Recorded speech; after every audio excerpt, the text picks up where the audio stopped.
Xin chào tất cả mọi người đã đến với căn bếp của Xuân Linh Vlog. Hôm nay mình chia sẻ với mọi người món gà hấp xào cải bẹ xanh. Sự kết hợp nghe đơn giản mà ăn vào lại bất ngờ ngon hơn cả mong đợi. Không dầu mỡ, không ngấy mà lại rất healthy, lâu lâu đổi món cho bữa cơm nhà thêm thú vị. Và hãy cùng mình vào bếp để chuẩn bị nguyên liệu thôi nào. Trước tiên, mình sẽ dùng ức gà để xào với cải bẹ xanh. Thì mình sẽ có một cái ức gà. Ức gà này thì mình đã rửa sạch thật kỹ với nước muối rồi. Mình có thể dùng đùi gà hoặc là cánh gà đều được, nhưng mà để tốt cho sức khỏe thì mình lựa phần ức gà. Nguyên liệu tiếp theo là cải lõi, được cắt từ rau dưa muối, nhưng chỉ lấy phần lõi bên trong vì phần lõi non mà lại rất là giòn. Vì vậy người Hoa mình thường hay dùng lõi cải này để làm các món xào cho các bữa tiệc. Nếu mọi người mua không có thể dùng lõi cải bẹ xanh non ở trên hình nhé. Còn cái cải xanh mà mình cuốn bánh xèo á thì mình không dùng loại đó được, tại vì cái loại đó cọng của nó sợ là luộc lên thì xào nó sẽ rất là mềm, ăn nó sẽ không có ngon. Phần gà này mình sẽ đem đi luộc. Ở đây thì mình sẽ bắt một nồi nước và mình sẽ cho vào đây khoảng tầm 2 lít nước. Sau khi cho 2 lít nước vào rồi thì mình sẽ cho vào đây 3 lát gừng. 3 lát gừng này thì mình sẽ cắt mỏng. Tiếp theo thì sẽ cho 2 cái đầu hành.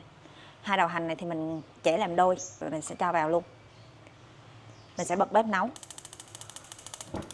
Mình sẽ nấu sôi cái phần nước này lên. Và khi nước đã sôi rồi thì mình sẽ cho cái phần ức gà vào luộc. Mình sẽ nhấn cho cái phần gà của mình nó ngập trong nước nha. Và mình chờ cho nước sôi lại. Khi phần nước sôi lại rồi thì mình sẽ đậy nắp lại và tắt bếp. Và mình sẽ ủ ở đây khoảng tầm 20 phút. Trong khi chờ ủ gà thì mình sẽ làm cái phần cải này. Ở đây thì mình sẽ lặt các cái cọng cải ra như thế này. Mình sẽ bỏ cái phần cuống này đi. Thường thì người Hoa mình xào cái món này thì sẽ không dùng lá mà sẽ dùng cọng thôi. Cọng càng non thì ăn nó đỡ đắng hơn. Ăn cái này nó sẽ hơi nhẫn nhẫn một tí xíu nhưng mà sẽ làm cho cái thịt gà của mình nó không bị ngấy.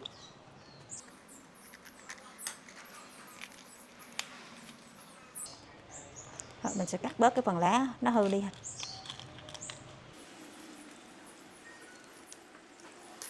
Phần rau này thì mình sẽ đem đi rửa.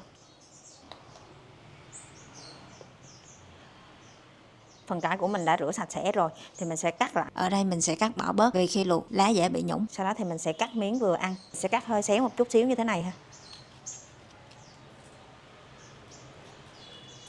Mình cũng không nên cắt nhỏ quá ha, vì cắt nhỏ quá thì khi mình luộc và trần sơ thì nó sẽ mềm hết. Ăn nó sẽ không còn có độ giòn nữa.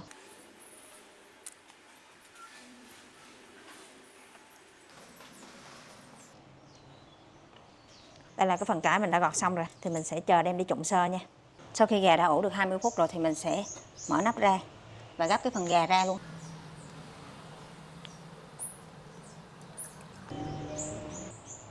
Phần gà này mình sẽ để nguội rồi mới xé. Gà sau khi nguội thì mình sẽ xé gà ra. Mình sẽ loại bỏ cái phần da này.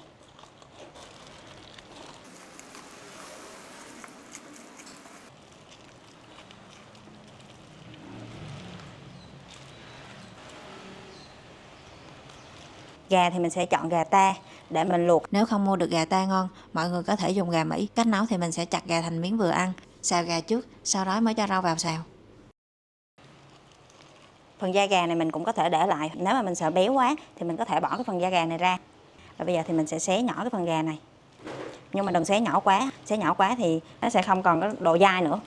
Gà mình chỉ luộc vừa tới thôi. Nếu như mà mình luộc gà lâu quá thì cái phần ức gà của mình ăn nó sẽ bị bở và khô. Nó không có độ ngọt của gà nữa.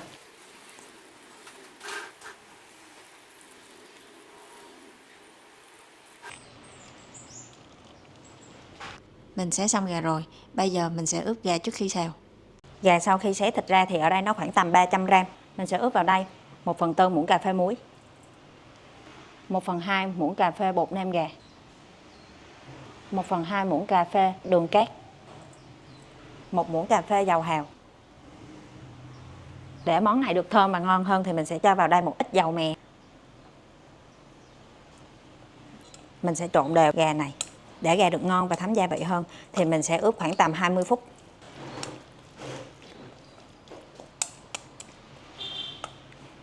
Mình sẽ để đây ướp và đi làm nước sốt xào. Mình sẽ cho vào nồi 200 ml nước luộc gà, 1/4 muỗng cà phê muối, 1/2 muỗng cà phê bột nêm, 1/2 muỗng cà phê đường, 1/4 muỗng cà phê bột ngọt, nửa muỗng canh dầu hào, 1 muỗng cà phê xì dầu. Bây giờ thì mình sẽ bắt lửa. để nấu sôi cái phần nước này lên.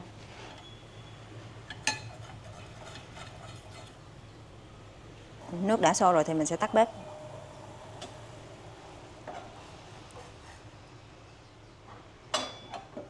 Mình sẽ bắt chảo với 2 lít nước, cho vào nước 1 muỗng cà phê muối. Để cho cái phần cải của mình nó được mềm và xanh, mình sẽ cho vào đây nửa muỗng cà phê baking soda. Để cho cái phần rau của mình nó được bóng dầu hơn thì mình sẽ cho vào đây một ít dầu ăn. Nấu sôi cái phần nước này lên.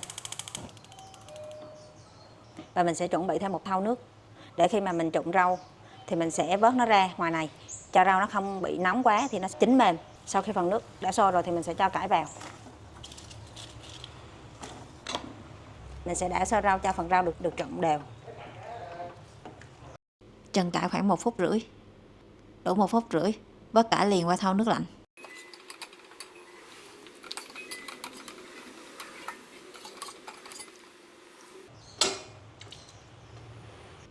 Cải sau khi qua nước lạnh, mình sẽ cho cải ra rổ để ráo.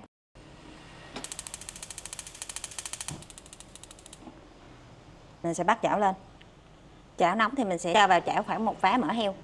Nếu không có mỡ heo thì mình dùng dầu ha. Xong sau đó mình sẽ tráng sơ qua cái chảo này. Sau đó đổ dầu ra lại. Sau đó mình sẽ cho 1 muỗng tỏi băm vào đây để phi thơm.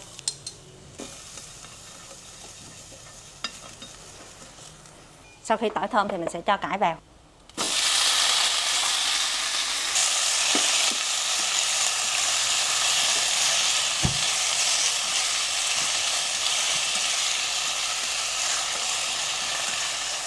Để cải thơm, mình sẽ xào cải khoảng tầm 15 đến 20 giây. Cải thơm rồi thì mình sẽ cho cái phần nước sốt vào.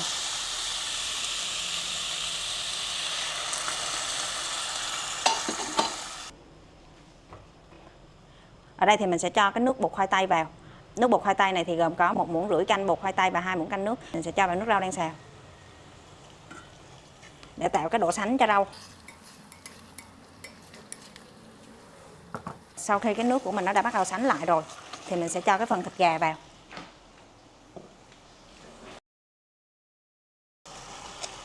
Mình sẽ xào sơ, sau đó tắt bếp.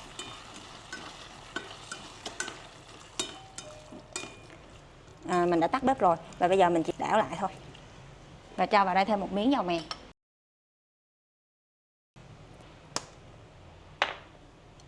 Đảo đều. Khi mà mình cho cái bột khoai tây á, nó sẽ tạo độ sệt nhưng mà nó không có bị ra nước.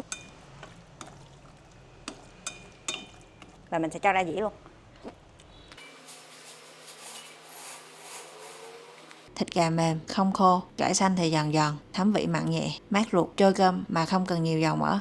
Nếu bạn cũng mê những món ăn của người Hoa như thế này thì nhớ theo dõi kênh để có thêm nhiều món lạ nữa. Lưu video lại để hôm nào thử nhé. Hẹn gặp lại mọi người ở những video tiếp theo.